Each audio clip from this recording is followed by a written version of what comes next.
Picosecond lasers versus nanosecond lasers. Which one removes black ink quicker? So many different opinions. It's such a wide topic and it's very hard to be compared. Lasers aren't equal. Now there's picosecond lasers that are measured in the picosecond category that are very, budget and average. The pulse is unstable. It's not a good laser. The same goes for a nanosecond laser. So we don't even want to talk about those. They don't even come up, right? We want to talk about the top end ones, the supercars, the Ferrari, the Lamborghinis of lasers, right? Okay, so we'll start with my perspective and why I think the way I do, and that's based on using both nanosecond and picosecond lasers over many years.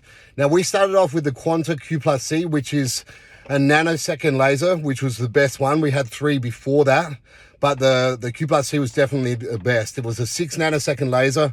It removed a lot of tattoos. Our early gallery, if you look on our Instagram or on our website, all of those before and afters were accomplished using that laser. So there's no doubt the proof is there that that laser can remove tattoos fully very well, leaving good quality skin. Now, when I upgraded to the Pico laser, I chose the Pico. Pico suited my needs. I really liked everything about it.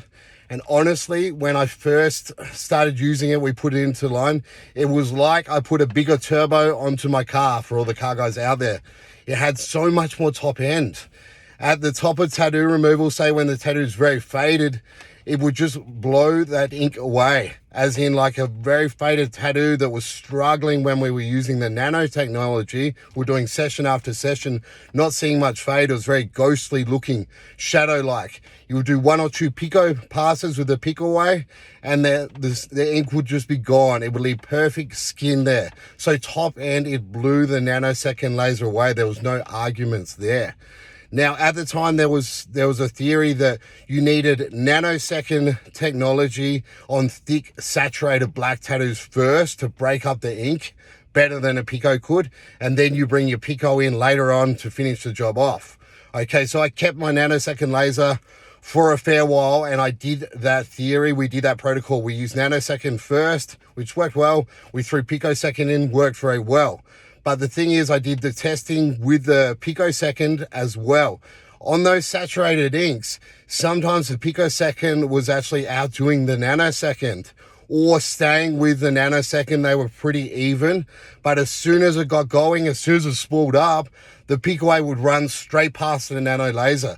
So I just didn't feel like it was worth keeping the 2 lasers together, having the nanosecond, then using the picosecond. I'm not saying it's not good. I think it's very cool using both, and it can be an effective tool to have both.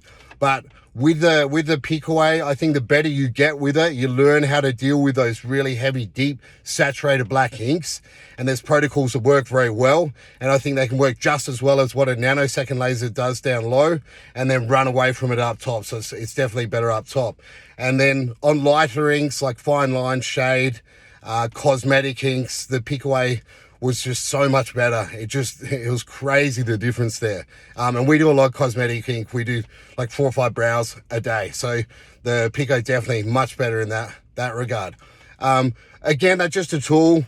Every laser is different, and every operator is going to give you their spill on it. And I'm not saying one laser is better than the others. There's probably a handful of good picosecond lasers and very good nanoseconds. I love both. They're all good tools. So not one is better than the other.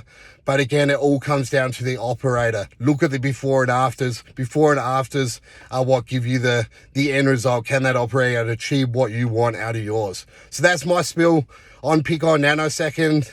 Make up your own mind there. For me, it's straight Pico. I love, at the moment, just using straight pure Pico pulse. It works for me.